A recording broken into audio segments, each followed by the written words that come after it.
একটা ফুলের সঙ্গে তুলনা দিচ্ছেন। এই ফুলটা খুব বেশি দিন চাঁদা থাকে না। উনি বলছেন আগর মানত সবে দিগর নমি মানত। ফুল যদি গাছ থেকে আপনি গাছে ফুলে যখন পুরা যৌবন থাকে ফুলে এক রাত্রেই তাকে এর পরের রাত্রি টিয়া শুকাইয়া জিমায় ফেলে যায়। এমনইভাবে যৌবন কালটা এইরকমই।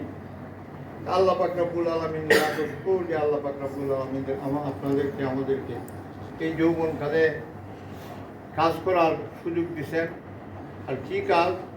আল্লাহ রসুল সাল্লাল্লাহু আলাইহি সাল্লামের সময় যুবক যারা নাকি সাহাবায়ে কেরাম ছিলেন তাদের দ্বারাই ইসলামের পতাকা উড্ডীন হয়েছে। বিভিন্ন ইতিহাস আছে। আপনাদের সামনে আপনাদের লম্বা চওড়া বক্তব্য বলার কোনো সুযোগ নাই এবং প্রয়োজনও নাই। ঘটনাচক্রে অনেক সময় দেখা যায় কোনো সাহাবী একটা ফৌজ সরে গেছে গিয়া, খালিদ ইবনে ওলীদের মতন সাহাবী যুদ্ধের ময়দানে গেছেন, সংবাদ আসছে আপনার সেনাপতিত্ব শেষ। দেখা যায় উনি আগের তুলনায় কাজও বেশি করছে।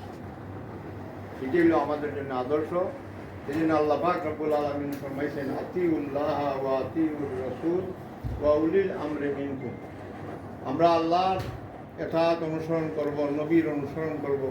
নবীর পরে সাহাবায়ে কেরাম, তাবিঈন, তবে তাবিঈন, আইম্মায়ে মুজতাহিদিন যারা আছেন সকলের দিকে আমরা সকলের জীবনী, সকলের আদর্শ দিকে আমরা জীবন গড়ার কাজ করার চেষ্টা করব। আল্লাহ আমরা সকলকে তৌফিক দান করি, সবাই বলি আমিন।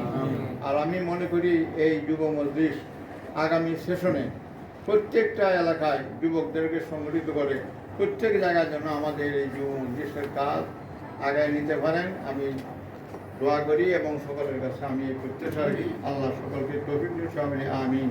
ওয়া আখিরু দাওয়ানা আলহামদুলিল্লাহি রাব্বিল আলামিন।